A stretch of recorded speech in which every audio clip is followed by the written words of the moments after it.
The Wild Robot by Peter Brown. Chapter 1.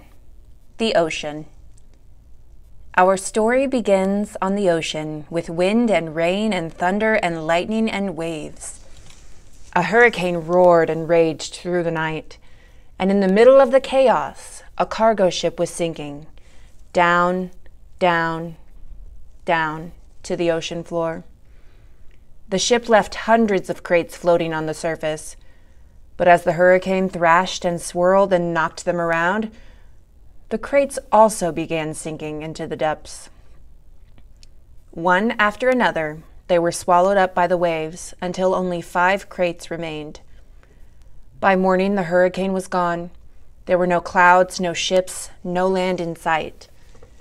There was only calm water and clear skies, and those 5 crates lazily bobbing along on ocean current. Days passed, and then a smudge of green appeared on the horizon. As the crates drifted closer, the soft green shapes slowly sharpened into the hard edges of a wild, rocky island. The first crate rode to shore on a tumbling, rumbling wave and then crashed against the rocks with such force that the whole thing burst apart. Now, reader, what I haven't mentioned is that tightly packed inside each crate was a brand new robot. The cargo ship had been transporting hundreds of them before it was swept up in the storm. Now only 5 robots were left. Actually, only 4 were left because when that first crate crashed against the rocks, the robot inside shattered to pieces. The same thing happened to the next crate. It crashed against the rocks, and the robot parts flew everywhere. Then it happened to the next crate, and the next. Robot limbs and torsos were flung onto ledges. A robot head splashed into a tide pool. A robot foot skittered into the waves. And then came the last crate. It followed the same path as the others, but instead of crashing against the rocks, it sloshed against the remains of the first 4 crates. Soon more waves were heaving it up out of the water. It soared through the air, spinning and glistening until it slammed down onto a tall shelf of rock. The crate was cracked and crumpled, but the robot inside was safe. Chapter 2. The Otters. The island's northern shore had become something of a robot gravesite. Scattered across the rocks were the broken bodies of 4 dead robots. They sparkled in the early morning light, and their sparkles caught the attention of some very curious creatures. A gang of sea otters was romping through the shallows when one of them noticed the sparkling objects. The otters all froze. They raised their noses to the wind, but they smelled only sea. So they cautiously crept over the rocks to take a closer look. The gang slowly approached a robot torso. The biggest otter stuck out his paw, swatted the heavy thing, and quickly jumped back. But nothing happened. So they wriggled over to a robot hand. Another brave otter stuck out her paw and flipped the hand over.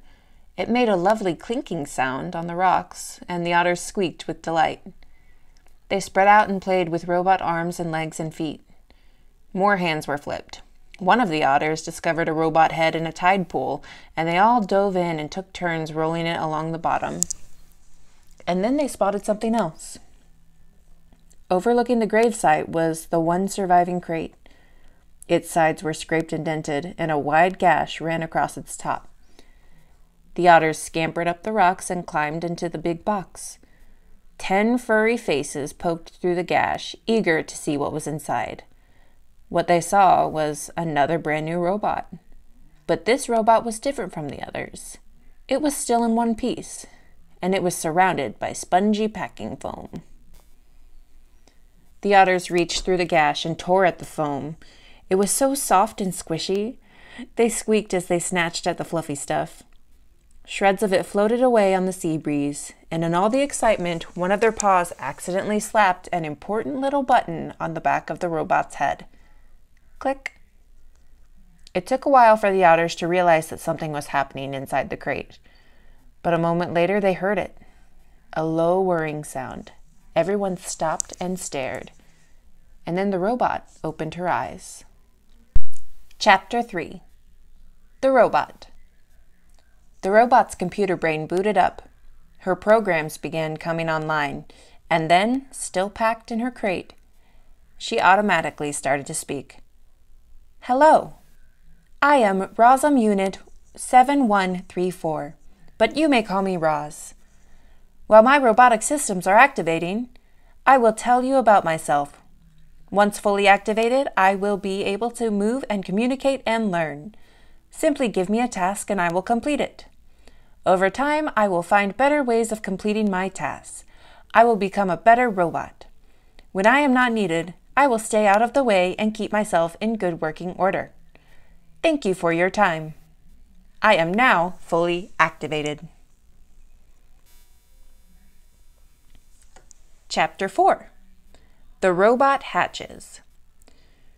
As you might know, robots don't really feel emotions, not the way animals do, and yet as she sat in her crumpled crate, Roz felt something like curiosity. She was curious about the warm ball of light shining down from above, so her computer brain went to work and she identified the light. It was the sun. The robot felt her body absorbing the sun's energy. With each passing minute, she felt more awake. When her battery was good and full, Roz looked around and realized that she was packed inside a crate. She tried to move her arms, but they were restrained by cords. So she applied more force. The motors in her arms hummed a little louder, and the cords snapped. Then she lifted her hands and pulled apart the crate. Like a hatchling breaking from a shell, Roz climbed out into the world.